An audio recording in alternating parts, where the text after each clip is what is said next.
আসসালামু আলাইকুম দর্শক, স্বাগত জানাচ্ছি এশিয়া অ্যাডভেঞ্চার প্রাইভেট লিমিটেডের পক্ষ থেকে। আমি মোহাম্মদ ফরাদ হোসাইন।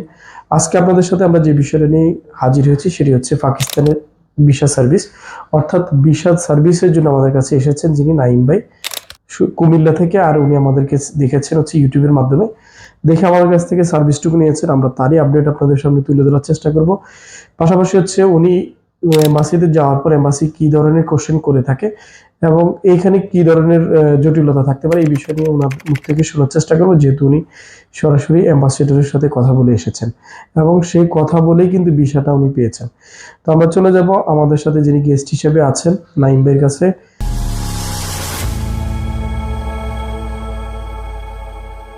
আসসালামু আলাইকুম দর্শক, আমি মোহাম্মদ নাইম ইবনে জসিম। আমার আব্বু আম্মু দুজনই ডাক্তার। আর আমি স্টুডেন্ট। আর আমার এই যে বছর আমার মালানা শেষ হয়েছে, কোর্স কমপ্লিট করেছি। আর আমি আমার যে বিষয়টা ছিল সেটা হলো যে আমার এর আগ পর্যন্ত আমার কোথাও বাইরে যাওয়ার কোনো এক্সপিরিয়েন্স নেই। এটাই ফার্স্ট টাইম এবং এটাই পাকিস্তানে যাওয়ার বিষয়। আমি এতদিন পর্যন্ত যেটা শুনছিলাম সবার কাছ থেকে, যে পাকিস্তান যাওয়াটা অনেক কঠিন, যাওয়া যায় না, বা অনেক সমস্যার সম্মুখীন হতে হয়, এবং এই বিষয়টা মোটামুটি ইম্পসিবল, সবাই এটাই ধারণা করতে এবং জানে। এত কিছুর মাঝখান দিয়ে প্লাস আমার যে গার্ডিয়ান, আমার যে প্রপারলি গার্ডিয়ান, আমার যে আব্বু, উনি হলেন যে এখন আমার কাছে নেই, উনি দেশের বাইরে। যার কারণে আমি মোটামুটি হতাশ ছিলাম যে আমাকে কেউ এইভাবে হেল্প করতে পারবে বা কেউ গাইড করতে পারবে কিনা, এই ব্যাপারে মোটামুটি মোটামুটি হতাশ ছিলাম। এবং আমি ধরে নিয়েছিলাম যে আমার জন্য যাওয়াটা সম্ভব না। এবং এই যে পুরো রমজান গেল, মোটামুটি পুরোটা সময় আমার মধ্যে এই ধারণাই ছিল যে আমার জন্য যাওয়া সম্ভব না। তখন আমি কিছুটা আশা নিয়ে, যখন আমি এই ব্যাপারে কিছুটা আগ্রহী হলাম, তখন আমি ইউটিউবে গেলাম। যাওয়ার পরে আমি পাকিস্তান ভিসা নেওয়ার সিস্টেমটা কি, এই ব্যাপারে আমি ইউটিউবে সার্চ করলাম, জানলাম। তখন আমার কাছে এশিয়ার এই গ্রুপের যে ভিডিওটা আমার কাছে আসলো, আমি দেখলাম। দেখার পরে ওনাদের যেই উপস্থাপনা এবং ওনাদের বিভিন্ন আগের কাজগুলো করার এক্সপিরিয়েন্স, এবং ওনাদের যে পরিমাণ ওনারা শিল্পটি দেখায়, সেটা দেখে মোটামুটি আমি বুঝলাম যে ওনারা অনেস্টলি ওনারা কাজটা সফলভাবে করে দিতে পারবে। আমার মোটামুটি আস্থা হয়েছিল। তখন আমি কোনো গার্ডিয়ান ছাড়া, কারোর কাছ থেকে আমি কোনো রিভিউ নেওয়া ছাড়া, আমি নিজের উপর মোটামুটি বিশ্বাস করে আমি এখানে আসছি। এবং ভাইয়ের সাথে আমার ঈদের পরে এটা আমার সবচেয়ে অবাক করার বিষয় হলো, আমি ঈদের পরে কাজ শুরু করছি। ঈদের পরে কাজ শুরু করার পরে এই 10-12 দিনের মধ্যে আমার ফুল প্রসেসিংটা হয়ে গেছে, আলহামদুলিল্লাহ। তো আমি যে বিষয়টা বলতে চাচ্ছি সেটা হলো যে আমার মূলত এই ব্যাপারে কোনো জানাশোনা ছিল না, কিছু ছিল না। সবকিছু অসম্ভব মনে হওয়ার পরেও আমি যখন ওনাদের কাছে এখানে আসছি, ওনারা আমার কাছে কি কি ডকুমেন্ট লাগবে একদম সবকিছু ডিটেলস আমার কাছে বলছে। বলার পরে আমি আমার ডিটেলগুলো জমা করে, সব কাগজগুলো একসাথে করে আমি ওনাদের কথা মতো ওনাদের কাছে উপস্থাপন করছি, ওনাদের কাছে জিনিসগুলো দিছি। দেওয়ার পরে ওনারা আমাকে যে সময় দিয়েছেন, ওই সময়ের মধ্যে আমি একদম অনেস্টলি বলছি, সময়ের মধ্যে আমি ভিসাটা পেয়ে গেছি। এবং আমার যে কাঙ্ক্ষিত সময়, যে উদ্দেশ্যে আমার যাওয়া, সেই উদ্দেশ্যটা আমার মোটামুটি সাকসেস, এবং আমার ওখানে যাওয়াটাও মোটামুটি আমার নিশ্চিত। এবং আমি এই ব্যাপারে মোটামুটি আশাবাদী। এবং ওনারা যে কাজগুলো করে, এই ব্যাপারে আপনারা থাকতে পারেন যে ভবিষ্যতে ওনাদের কাছে যদি কেউ কোনো সার্ভিস নিয়ে আসতে চায়, অবশ্যই ওনারা অনেস্টলি একটা ভালো সার্ভিস পাবে।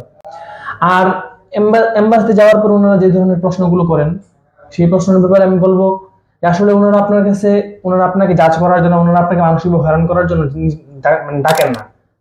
সাধারণত ওনারা ডাকেন যে আপনার ডকুমেন্ট গুলো আসলে এগুলো সত্য কিনা, বা এগুলো আসলে ফেক কিনা বা রিয়েল কিনা, ওগুলো আপনি জাস্ট যাচাই করার জন্য, যে আপনি আসছেন, আপনার ডকুমেন্টের সাথে হঠাৎ কোনো সমস্যা আপনাকে সামনে চলে আসলো কিনা, অথবা ডকুমেন্টের সাথে আপনার কোনো ধরনের অমিল আছে কিনা, এটা দেখার জন্য ওনারা আপনাকে মূলত ডাকবে। ওখানে আসলে ঘাবড়ানোর কিছু নাই। ওখানে আপনি অর্থাৎ আপনার একটু আমি ইন্টারফেয়ার করি, অর্থাৎ আপনার যে ডকুমেন্টগুলো আপনি সাবমিট করছেন এগুলো অথেন্টিসিটি কতটুকু, জি, যে লিগেল কিনা, এই বিষয়গুলো তারা মূলত মানে ডকুমেন্টের উপরেই প্রশ্ন করে থাকে। হ্যাঁ, ডকুমেন্টের উপরে প্রশ্নটা করে থাকে। আচ্ছা, যে আমি ওখানে লিখলাম আমি যাচ্ছি ঘোরার জন্য, আর আমার উদ্দেশ্য আরেকটা। তখন আমি ডকুমেন্টে লিখলাম একটা, আর আমি মৌখিক বললাম আরেকটা, তখন জিনিসটা হবে না। এই জিনিসগুলা। আর প্লাস আমার তো এই ব্যাপারে কোনো এক্সপিরিয়েন্স ছিল না। আমাকে এমবাসি আপনারা যেভাবে বলছেন, যেভাবে যে কাগজগুলো আমাকে নিয়ে যেতে বলছেন, আমি সেগুলো নিয়েছি। এবং আমি কারোর সাথে আমার কোনো যোগাযোগ ছিল না, কিছুই না, শুধু আপনাদের উপরে গাইডের উপর ভিত্তি করে আমি গেছি। এবং আমার সর্বোচ্চ ওখানে সম্ভবত 1 ঘন্টা সময় পর্যন্ত ওয়েট করতে হয়েছে। আর মানুষ ছিল ওনাদের কারণে। এছাড়া আমার এক্সট্রা কোনো ঝামেলা, এক্সট্রা কোনো প্রবলেম আমাকে ফেস করতে হয় নাই।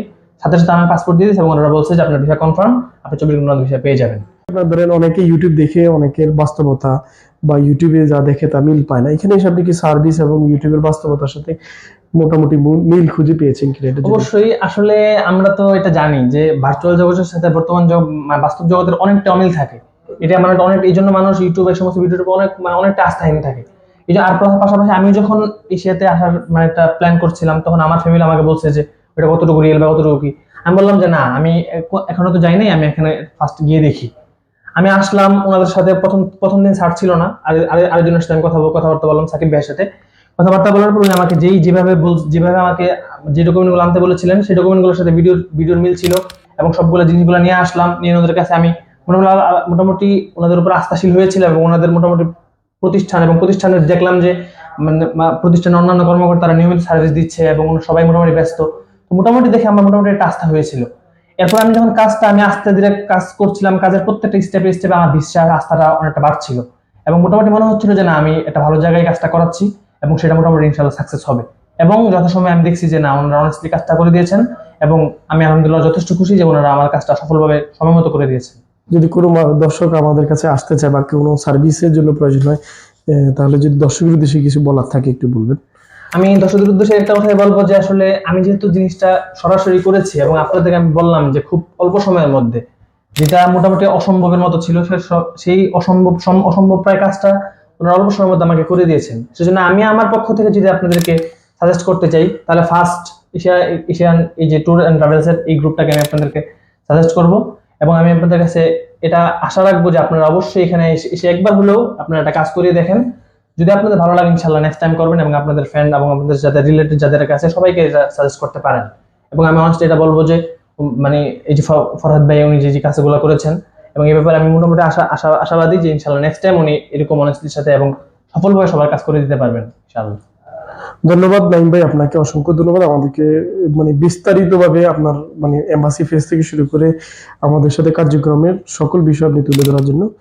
তো একটু দর্শক আমরা আপনার বিষয়টা একটু দর্শককে যদি একটু দেখান আপনি। জি, এই যে দর্শক, ই ভিসা অর্থাৎ পাকিস্তানের ই ভিসা, যে ভিসাটা নিয়ে অনেকের সংকোচ থাকেন, এবং এই ভিসাটাই হচ্ছে অনেকের কাছে মনে হয় যে মানে এই ভিসাটা নিয়ে অনেকের অনেক ধরনের মন্তব্য থাকে যে পাকিস্তানি ভিসা পেলে হয়তো আর কোনো দেশে যাওয়া যাবে না, কিন্তু এই মুহূর্তে ই ভিসা হয়ে গেছে, তো এখন আর তেমন কোনো জটিলতা নেই।